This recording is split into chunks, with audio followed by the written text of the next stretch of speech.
Hai guys, owner Genesis harus menghadap SEC. Bagaimana kelanjutan ceritanya? Ada juga technical analysis Bitcoin, Cardano, Optimism, dan Solana. Ada indikasi bahwa kenaikan ini hanya sementara saja dan ada potensi ke bawah juga setelah pump yang terjadi ini.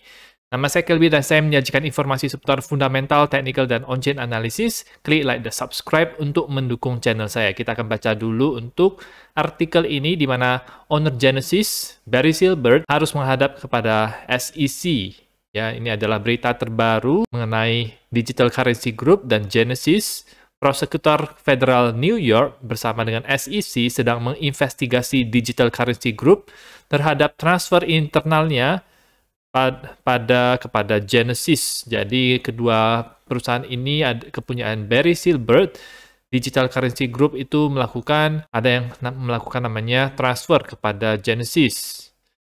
Nah, sampai saat ini meskipun mereka sedang diinvestigasi, tetapi tidak satupun DCG maupun CEO-nya Barry Silbert telah dinyatakan sebagai kriminal dari para otoritas yang menginvestigasi mereka. Genesis masih memaintain dialog secara reguler dan bekerja sama dengan regulator dan otoritas ketika mereka diberikan pertanyaan. Investigasi ini, berita terbaru ini muncul dari tweet AP Abacus dari sini. Terakhir kali Barry Silbert itu diberikan surat terbuka dari Cameron Winklevoss yang merepresentasikan Exchange Gemini yang meminta kepada Barry Silbert untuk bertanggung jawab terhadap uang-uang nasabah yang sudah mereka masukkan ke dalam fitur Earn ya yang dibawakan oleh Genesis ini. Itu saja berita untuk mengenai DCG. Belum ada perkembangan yang lebih signifikan lagi. Kita akan melihat Bitcoin di time frame daily sekarang. Kita akan lihat Bitcoin di time frame weekly. Time frame weekly-nya itu cukup bagus teman-teman, di mana kita mendapatkan yang namanya indecisive candle yang ada di sini. Ini bisa menjadi yang namanya demand zone di daerah sini dengan weekly candle, engulfing weekly candle ini bagus sekali sebenarnya, bullish untuk Bitcoin. Dan posisi sekarang adalah terjadi kenaikan yang cukup lumayan ya teman-teman, masih dalam posisi hijau. Weekly MACD-nya itu masih dalam mengarah ke atas dan juga histogramnya itu dalam posisi hijau tua, sangat baik sekali untuk Bitcoin. RSI belum bullish, belum mencapai daerah 50. Sudah sangat lama sekali kita mencapai daerah 50 ini. Terakhir kali ketika kita mencapai daerah 50 itu ada di bulan Maret 2022. Dan kita belum pernah meretest daerah 50 lagi. Kemungkinan besar kita bisa melakukan retest ini. Mungkin akan membentuk pola seperti ini terlebih dahulu. Kita melihat kalau ada pola rising channel yang terbentuk di RSI-nya seperti ini. Jadi next target untuk RSI adalah di sekitar 43. Di situ kemungkinan besar harga Bitcoin bisa melakukan rejection. Di time frame daily-nya bagaimana? Time frame daily-nya bagus juga. Kemarin terjadi pump hari Minggu sampai kepada target yang pertama yaitu daerah 17.100 dan sampai 17.300. Target pertama sudah tercapai. Apakah ada indikasi bahwa ini akan berbalik arah? Kita lihat kalau dari RSI tidak terlalu kelihatan, malah dia berada di atas 50.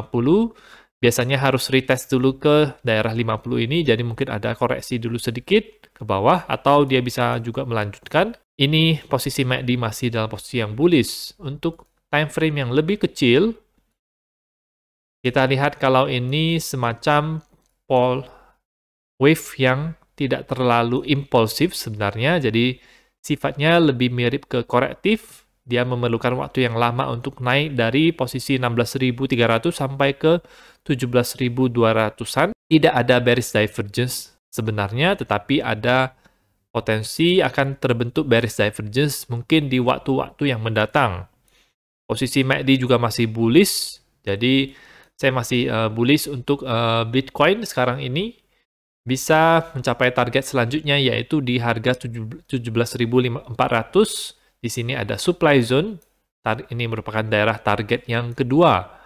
Masih sangat mungkin untuk ke sana. Dan ini juga bertepatan dengan target daripada 61,8 ya yang ada di sini. Selanjutnya adalah Cardano. Cardano sangat kuat sekali, terjadi kemarin dan hari ini melakukan pump yang cukup lumayan, telah melewati target pertama kita 0,284, yaitu target imbalance-nya sudah tercapai dan bahkan naik ke daerah ini. Next target itu ada di 0,329. Di sini bisa menjadi pertanda yang baik sekali kalau misalnya Cardano bisa melewati 0,329 dan retest, kemudian dia bisa melanjutkan kenaikannya ke atas dari sana, sekaligus meninggalkan downtrend yang sudah lama memaksa Cardano untuk turun seperti ini sejak bulan Juni kemarin. Jadi bullish untuk Cardano, tetapi bukan waktunya untuk membeli ya, jadi ini semacam sudah telat karena ada risiko bisa terjadinya penurunan dari sini. Bitcoin sedang berada di daerah supply zone-nya, jadi ada selling pressure yang mungkin akan terjadi di daerah-daerah ini. Optimism juga kelihatannya sangat kuat sekali. Untuk optimism, dia mencapai daerah 78,6-nya daripada swing high di sini dan low di sini. Ini kalau bisa lewat daripada harga 78,6-nya, itu akan lebih bullish lagi karena biasanya ini menunjukkan buying pressure cukup kuat, bisa melewati 78,6-nya. 78,6-nya itu di 1,282 dolar, harus melewati daerah itu agar bisa bullish lagi dan melanjutkan kenaikan harganya dan berpotensi membuat all-time high yang baru. Untuk optimism saya bullish di kuartal pertama ini, dan kuartal kedua ini kemungkinan kuartal kedua juga akan bullish ya teman-teman. Meskipun masih ada resiko mengikuti harga Bitcoin dan harga koin lainnya, ada penurunan dari sini ya. Saya ubah garis trend lainnya, dia sudah melewati garis trend line yang ini yang terakhir kali saya gambarkan di sini. Dia sudah melakukan breakout daripada di sini. Volume sebenarnya tidak terlalu besar, tapi kita akan pantau terus karena meskipun volumenya tidak terlalu besar, tetapi bisa melakukan pump. Jadi cukup lumayan kalau misalnya kita bisa mendapatkan posisi sebelum terjadinya pump tersebut. Next resistance itu ada di 1,3 dolar, pas sekali dengan di daerah atas garis trend line ini. Ya, akan saya update terus karena optimism menurut saya akan bisa menjadi koin yang kuat di quarter 1 dan quarter 2 ini. Ada juga mengenai technical analysis Solana, dia dihadang di harga 0,15 dolar ya, seperti di video-video sebelumnya.